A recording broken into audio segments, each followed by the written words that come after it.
Ruben Amorim tidak pandang bulu saat meminta persiapan matang untuk skuadnya di Manchester United. Manchester United akan melakoni laga perdana di bawah asuhan Ruben Amorim saat melawan Ipswich Town, Minggu 24 November 2024. Untuk sementara Amorim harus bekerja dengan pemain yang tidak menjalani jeda internasional. Namun pelatih asal Portugal tersebut sudah memiliki visi yang jelas untuk membangun tim. The Red Devils sudah menghadapi sejumlah tuntutan dari pelatih baru mereka. Pekerjaan rumah Manchester United memang banyak sepanjang sisa musim ini. Amorim harus mengangkat tim yang saat ini masih tertahan di posisi ke-13 pada klasemen sementara Liga Inggris. Semua pemain harus siap untuk mengangkat nama besar tim setelah ini. Tidak heran jika para pemain muda Manchester United tidak mendapat perlakuan berbeda. Nama-nama seperti Kobbie Mainoo, Alessandro Garnacho, Amad Diallo, Rasmus Højlund, dan Leny Yoro akan menjadi tumpuan utama. Saya tidak mau orang merasa kami butuh waktu hanya karena tim yang masih muda, kata Amorim seperti dilansir bolasport.com dari Metro. Mereka semua siap untuk menghadapi tekanan di Manchester United. Ujar Amorim menambahkan, semua pemain yang ada di skuad diminta untuk sadar akan kebutuhan di dalam tim. Manchester United membutuhkan para pemainnya untuk siap berjuang di setiap laga. Amorim menyadari bahwa proses adaptasi ke taktiknya memang membutuhkan waktu. Tuntutan Amorim lebih menyangkut perubahan sikap para pemain Manchester United. Setiap laga harus dihadapi dengan perasaan tidak kenal takut akan lawan. Pemikiran ini akan mempermudah tim untuk memahami filosofi sepak bola Amorim. Di tempat lain, kabar terbaru Manchester United resmi memperkenalkan 5 sosok baru dalam jajaran staf kepelatihannya. Mereka merupakan pilihan langsung dari manajer anyar Ruben Amorim yang memboyong rekan-rekannya dari Sporting CP untuk membentuk tim pelatih di Old Trafford. Melalui pengumuman di laman resmi klub, Manchester United mengonfirmasi bahwa Carlos Fernandes, George Vital, Adelio Candido, Emmanuel Ferro, dan Paulo Barreira akan bergabung sebagai bagian dari tim kepelatihan baru.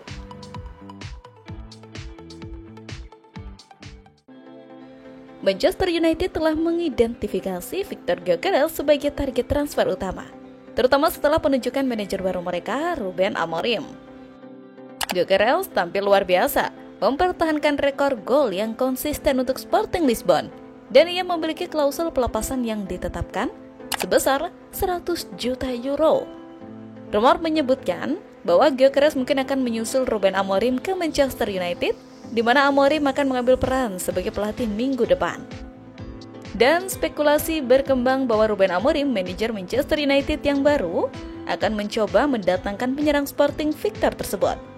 Pemain berusia 26 tahun itu telah mencetak 23 gol hanya dalam 17 pertandingan musim ini, dan kabarnya bisa saja dijual dengan harga 75 juta euro. Di tempat lain, posisi Van Nistelrooy pun dipertanyakan pada era kepelatihan baru Manchester United. Pasalnya, Ruben Amorim akan memboyong staf yang menemaninya di Sporting CP. Van Nistelrooy sendiri memiliki ikatan yang cukup kuat dengan Manchester United. The Red Devils menjadi salah satu klub yang ia bela saat masih aktif bermain. Tidak heran jika Van Nistelrooy sendiri ingin bertahan untuk membantu klubnya. Ia bahkan rela mengambil jabatan lain untuk tetap memberikan kontribusi. Amorim secara resmi akan mulai menangani Manchester United pada Senin 11 November 2024.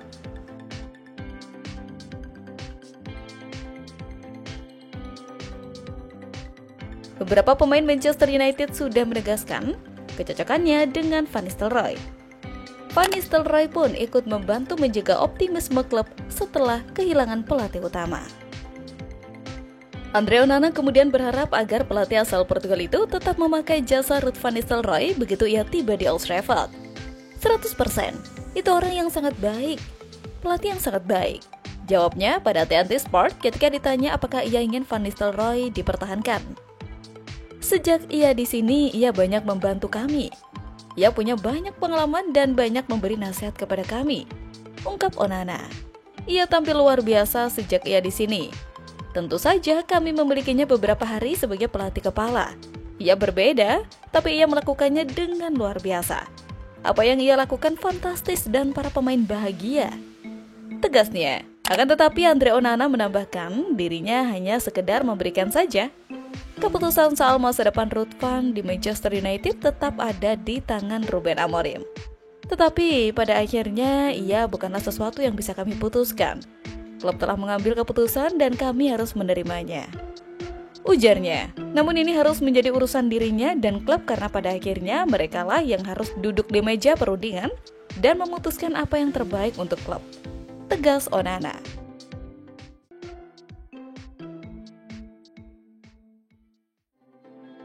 Ya, Manchester United akhirnya kembali merasakan kemenangan di pentas Eropa setelah setahun lebih tanpa kemenangan. Hasil itu diperoleh Setan Merah menaklukkan PAOK pada lanjutan Liga Eropa. Sudah lama kami tidak menang di Eropa. Hari ini kami menunjukkan mengapa kami adalah salah satu tim terbaik. Kemenangan hari ini sangat penting, kata Amad Diallo. Ya, Amad Diallo adalah pemain yang acap kali diparkirkan oleh Ten Hag. Fans masih percaya bahwa pemain yang satu ini punya magisnya tersendiri. Ten Hag justru bereksperimen aneh dengan menaruh Nosair Mazraoui sebagai gelandang serang. Dan yang lebih mengejutkan, bahkan ia lebih percaya pada Anthony yang jelas-jelas bapuk. Van Nistelrooy yang menerima desakan untuk memainkan Amad sebagai starter pada akhirnya memberi apa yang fans inginkan. Amad tampil sebagai starter di sisi sayap kanan dalam laga melawan PAOK di matchday keempat Europa League. Dan benar saja, hasil percaya diri fans terhadap Amad benar-benar terjadi. Pemain berusia 22 tahun itu mencetak brace dan menyelamatkan Setan Merah di hadapan publik. Di bawah kepemimpinan Van Nistelrooy, MU akhirnya membuka gelar puasanya setelah 380 hari belum pernah meraih kemenangan beruntun. Pada akhirnya, Amad juga diganjar hadiah Man of the Match atas kontribusi luar biasanya untuk MU.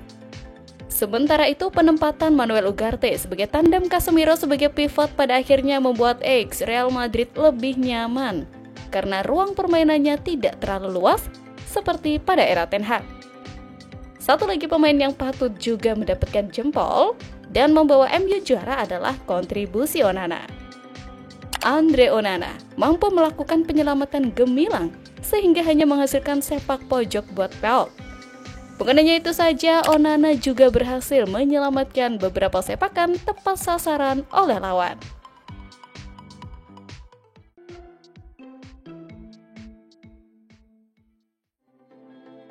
Pelatih interi Manchester United Ruud van Nistelrooy berhasil membawa Setan Merah meraih 3 poin pertama di Liga Eropa musim ini usai menekuk PAOK FC 2-0. Dikutip bolasport.com dari laman resmi UEFA, Manchester United tampil lebih mendominasi dengan memegang penguasaan bola sebesar 56%. Dari segi peluang, Manchester United melepaskan 15 tembakan dengan 4 mengarah ke gawang. Adapun PAOK memproduksi 8 tembakan yang 4 diantaranya menuju tepat sasaran. Hasil ini menjadi kemenangan pertama Manchester United di Liga Eropa setelah pada 3 laga sebelumnya selalu meraih hasil imbang. Mentas di kandang Manchester United, PAOK menolak tampil bertahan. Wakil Yunani itu langsung memberikan perlawanan sengit di awal pertandingan. Mereka menciptakan 2 tembakan dari luar kotak penalti, tetapi belum ada yang mengarah ke gawang. Di sisi lain, Manchester United justru tanpa peluang sampai laga berjalan 15 menit. Baru pada menit ke-18, Setan Merah mendapatkan peluang tepat sasaran pertama melalui Rasmus Højlund. Bumber timnas Denmark itu melepaskan sundulan dari dalam kotak penalti, tetapi bola masih mengarah tepat ke pelukan kiper Dominik Kotarski. Pada menit ke-38, PAOK hampir saja memecah kebuntuan via tembakan first time Medi Camara tepat di garis kotak